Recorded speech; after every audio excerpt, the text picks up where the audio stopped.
According to Greek mythology, it has two separate legends. According to Greek mythology, she is the granddaughter of Ares, the god of war, and the famously beautiful daughter of Euenos and Alcippe, kings of Aetolia. Euenus is very protective of his daughter and wants her to stay with him throughout his life. He does not want to marry his daughter to any prince or any other man. He also trains him to become a young warrior. This legendary beauty of Marpessa will touch the ears of Aetus one day. Aetus is from Messinia. He is the only son of Aphareus and Arene. He is a child of a poor family who contributes to the family budget by fishing. He is in his adolescence. He is as handsome as Marpessa is beautiful. There are dozens of young girls who are dying to be with Aetus, who fascinates young girls with his handsomeness. However, Aetus does not pay any attention to them. At this moment, he hears the name of Marpessa, whose beauty is talked about. One day, he meets Marpessa by chance. They both fall in love with each other from the moment they meet. After that day, they start meeting secretly. Both of them think about getting married. But Marpessa is the daughter of a king. However, Aetus is the son of a poor fisherman. It is not possible for Aetus to ask Marpessa from his father. Since this is not possible, the two lovers decide to run away. And Aetus kidnaps Marpessa and takes her to a cave on the Mediterranean coast, in today's Tsuku, and they start living there. When his father hears that his beautiful daughter ran away with the son of a poor family, he commits suicide out of sadness. God Apollo, one of Marpessa's lovers, becomes very angry when he hears about this incident. A brutal fight begins between God Apollo and Aetus. The fight goes on for hours. From dawn to dusk, two men fight for their love. The fight is harsh and brutal. Even after hours, the two rivals are still equal. The harsh sounds of their swords were heard all the way to Olympus and became annoying to the other gods. That's when Zeus decides to intervene and stop this useless war. Ultimately, Zeus intervened and left the choice to Marpessa. Marpessa looks at both men. On one side, there is the divine Apollo, the most handsome and attractive man she has ever seen. Apollo can give him everything he wants: glory, power, and many gifts. However, Apollo is an ageless god and therefore inherently unfaithful. Even if Marpessa grows old and loses her beauty, he doesn't trust her to stay by his side all her life. On the other hand, there is Aetus. He has the ferocity of a warrior in every part of him and has learned to live hard. Still, he loves her and has proven his love many times. Marpessa thinks that life with Aetus will be mortal and simple, but at least she will have a stable, loyal relationship throughout her life. Marpessa immediately makes her decision.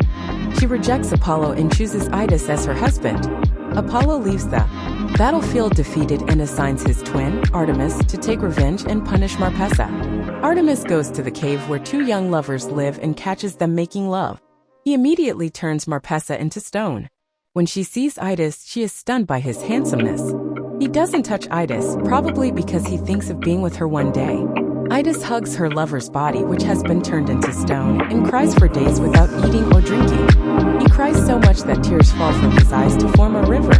Then he opened both his hands towards the sky and rebelled. O creator of the earth and the sky, the god of all people and living things. O Zeus, the god of gods, turn my body into stone too.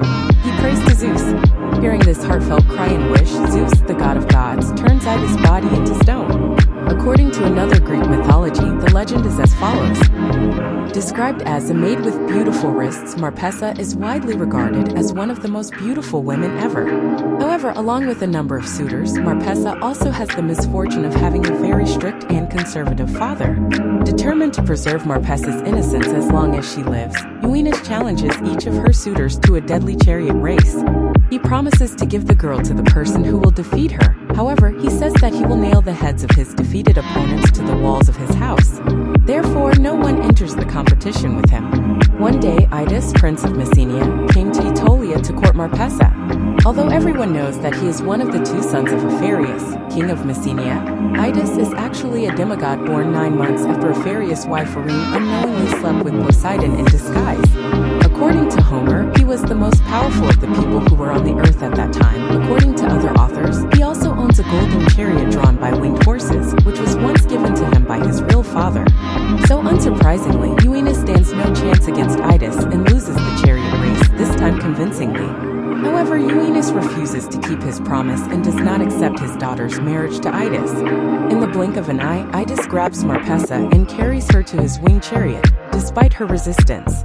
Euenus gives chase but is no match for Idas, his mortal horses, and his divine chariot. So when he comes to the river Lycormas, humiliated and terrified, he slaughters his horses and throws himself into the river. The river was renamed Euenus after him and carries the name to this day as the Ionian Sea. Idas takes Marpessa to his hometown of Messinia in the southwestern Peloponnese. There, the god Apollo suddenly appears and tries to steal Marpessa for himself, for her beauty was such that even an Olympian could not resist her. However, seeing this, Idas boldly draws his bow, ready to fight the god if necessary, to finally win his lover. Zeus intervenes and tries to separate Apollo and Idas. Zeus leaves the final say to Marpessa to decide which of the two men fighting for Marpessa will be her husband. Surprising both gods, Marpessa chooses Idas. Some say that she made this decision because she realized that, for all his unearthly beauty, Apollo was still an ageless god and that she would stop loving him as soon as his wrinkles appeared. On the other hand, Idas loves her more than his own life because he has risked twice to get her in one day, and moreover, he likens her to someone who wants to grow old with her.